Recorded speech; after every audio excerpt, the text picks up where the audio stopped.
Warning, I'm just having fun with old cars. I hope you get some tips and a good laugh from watching, but don't do what I do on your projects. What is up, everybody? Welcome back to the carport.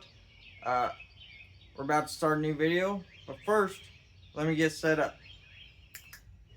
Okay, that's better. As you can see, we got the S10 ready to get worked on. Today is not going to be a very exciting video. Uh, I am going to dig into the wiring on this thing, which I don't really know exactly what I'm doing, but I do plan on keeping I want to try and make the factory gauges work on the LS with the LS. You know, they need to intermingle, so I gotta figure that out. I'm gonna try and get the computer out of the S10, I think, because we don't need it for anything, along with all the wiring that goes with that. And still, hopefully, keep everything. I want to keep the factory ignition switch, and like I said, the factory gauges. Speedometer's not gonna work. Whatever. I don't even know if this truck has a tach, but I guess we'll find out. I just never bothered to look. And once I get that stuff done, I got some new loom to put it in, and then I'm gonna actually clean up the engine, like the frame rails, and paint everything and all that, but that'll be later. In fact, if I don't get to that today, it's not a big deal. Nothing to it but to do it now. I'm gonna get to work. I hate wiring, I hate wiring, I hate wiring, yes I do. I am not good at electrical work, and I also am not a fan of it, which is probably why I haven't gotten good at it. But, I kind of jumped in here. I spent many hours working on this, way more than necessary, really. But I needed to have an understanding of where all this stuff went before I started cutting it out. There's a lot of ways you can do this. A bunch of people just cut all this stuff out and put new stuff in. Honestly, the harness in this truck's in pretty good shape, so I just picked through it and found everything that I needed for what I was trying to do. And many hours later, we got there, but it was a mess for a while. Okay, it's gonna be loud because my neighbor's mowing, but I've done a very bad job of filming today. Mainly because wiring is not something I like to do, nor am I good at it. But I finally got to a point where I feel comfortable stopping on it. I'm going to kind of show you where it's at. I still got to reloom everything, and I can't really finish it until I got the motor in and I kind of know where it's going to end up, because I'm going to probably have to change some plugs around and stuff. But I will show you where I'm at, and then I gotta clean up a little bit, and then we can start cleaning these frame rails up finally, hopefully. I've spent the better part of the day doing this, so let me show you. Okay, so I know that looks like a mess over there, but it's kind of organized. So this is where the main harness would go into the ECM that controls the motor and stuff. That's now laying over there because we didn't need any of that, but because I wanted to use stock gauges and stuff, I was able to go through. You can see my little setup over here. I was able to use a wiring diagram I found, which I'll probably put a link to that in the description, because it did pretty good. Kind of helped me figure this all out. But essentially I was able to go through and find all of the stuff I was going to need for my purposes. So like, this is the coolant temp. There's a wasp.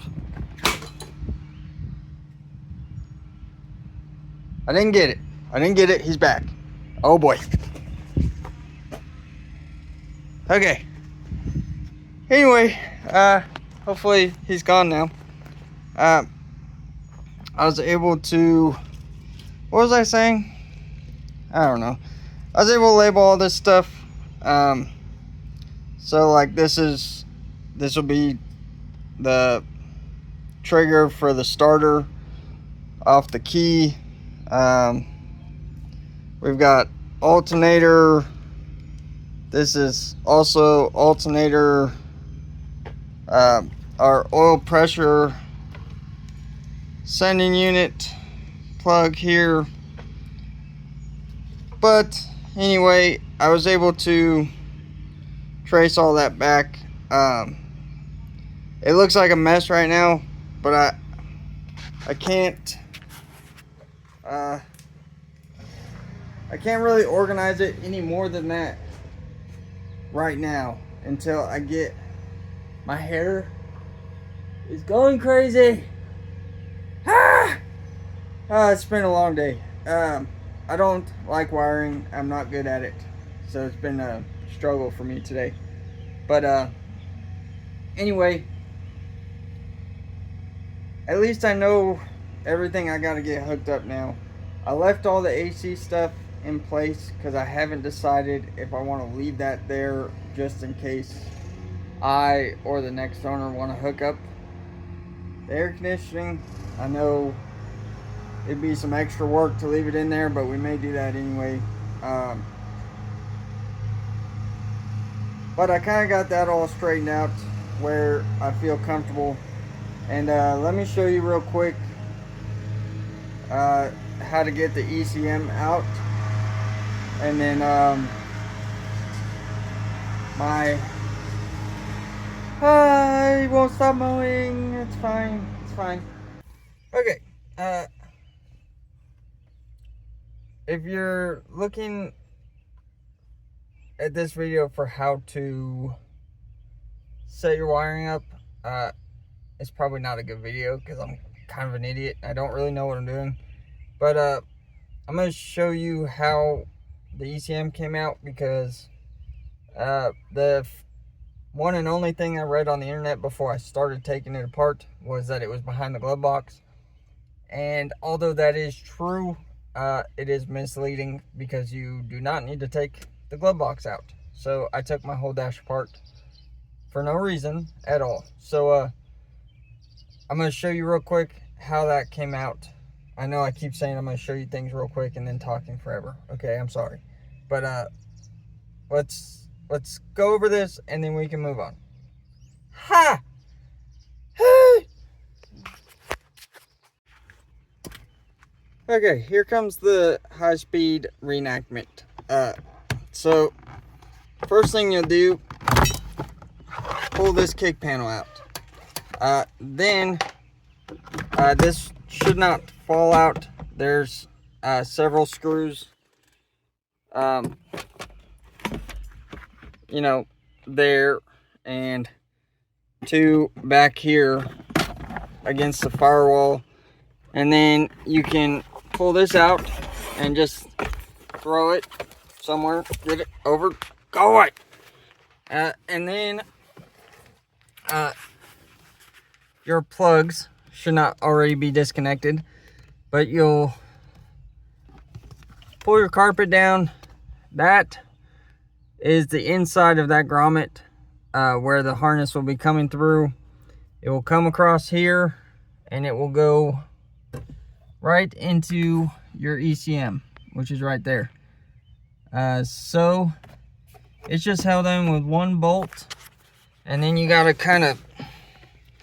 finagle it, you know, just kind of wiggle her, give her the beans, and it'll come out. This, I'll be honest, I did not know what this was when I took this out, so I had to look it up. This is for the speedometer, I guess, to give you an accurate reading, supposedly, which is going to be this plug here.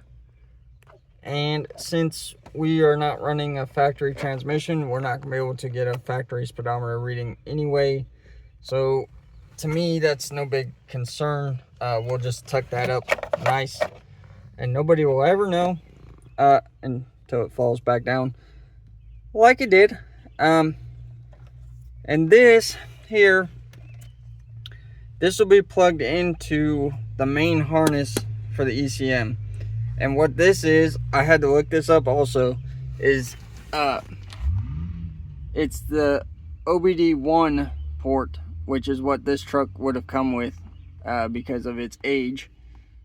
So that is your diagnostic port. Again, it runs all behind here. I could take it out. I may at some point, but for now, we're just gonna stick these ever so gently. Look it, gone. And that's pretty much it. This is what you get when you pull it out. And that's obviously I had all the screws and everything out of it because I'd already taken this out, so it's not quite that simple, but it's pretty close. If I can do it, you can definitely do it. So the only things that I know for sure are a little bit weird. There's some power wires that share power with other stuff that you have to cut on the ECM harness. And there's a wire that goes to the fuel pump relay and a wire that goes to the AC relay that you have to cut. And to be perfectly honest, I'm not sure what you have to do to make... I'm not quite sure the significance of that yet. I have a feeling that I will have to supply power to the fuel pump relay, because I'm going to put a different fuel pump on it, but I would like to use the factory wiring to power that, because a relay's the best way to do it. So we'll kind of, again, I'm not going to be able to get too into the wiring until, I mean, I've got it all narrowed down. I've got all the extra stuff cut out, but I can't get too carried away on running it, obviously, until the motor and stuff's in place. And as you can see, I have this MSD box and wiring harness that I will have to get hooked up, which I think it's only a couple wires. I think there's only a couple unterminated wires that you got to connect on that, so I don't think it's too bad. And I believe they're gonna get power from wires that I left coming out of the fuse block over there. So for now, that's the wiring. I know there's not a whole lot to... It's one of those deals where I spent all day working on it, but it's probably I don't know, not even 10 minutes of useful footage, because it just took me forever to kind of...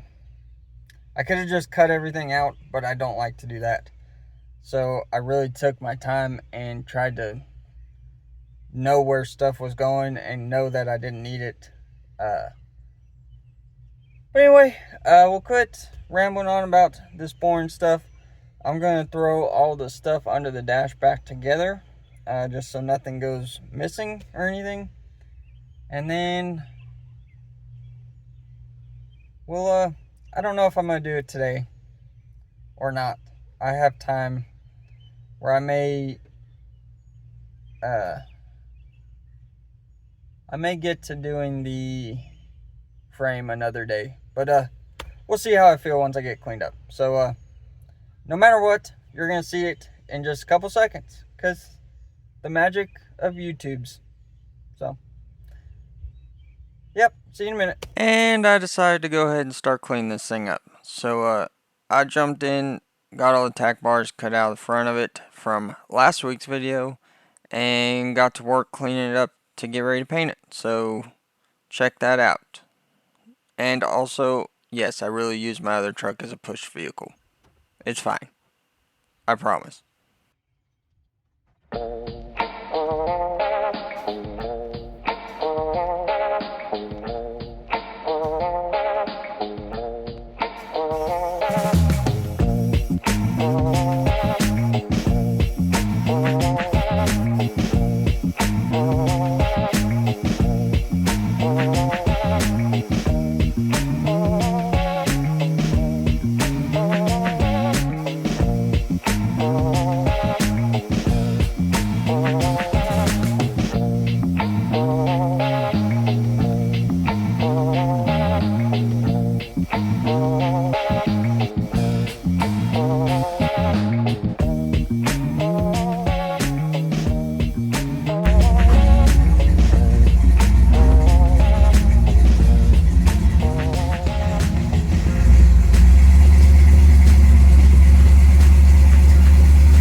I'm out.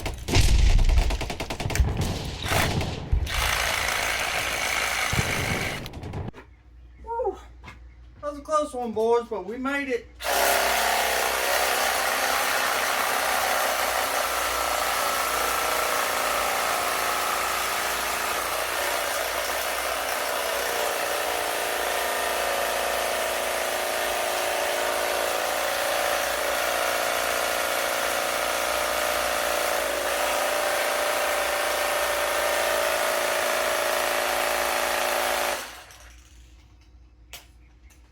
Sorry, I thought that's how we celebrate victories. If you can't tell, I have different clothes on, even though they probably look the same. And it is the next day. And I did not get the frame painted yesterday. So that's what we're going to do today. So we can, basically after that, this thing will be pretty much ready to step motor in it. So, as you could tell, I got my paint shaken up, and I'm going to show you a quick before, and then I'm going to show you an after, and I'm not going to show you in between because it's just spray paint. So let me show you this real quick, and I'm going to get to spraying, and then we'll show you what it looks like after. So okay, here's your fancy before.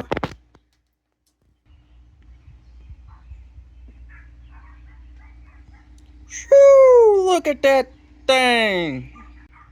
Boy, well, I'm really glad I went with this Rust-Oleum front end rebuild in a can, because I don't know if you saw, but it's basically brand new. saved me a bunch of money. That thing was like 15 bucks, 10, 15 bucks instead of, you know, a couple hundred for all them, you know, wear items, they call them. But, all you gotta do is throw a little bit of this on it. Pretty much brand new. So, yeah, that's it. That's kind of what I wanted to get accomplished for this particular video. We are basically ready to put the motor in this thing. I got a couple little things to do, which we'll do in the video, and then we'll test fit it next time, next video, next whenever. I don't even know what day it is, but yeah, I guess I'll give you one. Well, hell, you guys don't want to see it again. So that's that. We're gonna call this video here. I don't think it'll be too long because I left out a lot of stuff. So thank you everybody who watches. If you got a laugh out of anything in this video, or care to see me try and finish this truck, please like, comment, subscribe, all that stuff. It sounds really cheesy for me to say it. I don't like even saying that sentence out loud, but I'm trying to at least make $1 or $2 back of the thousands that I've spent on this project. So I got some in my okay, that's it. That's my sign. I'm done. I'm quit rambling. See you guys on the next one. Come on.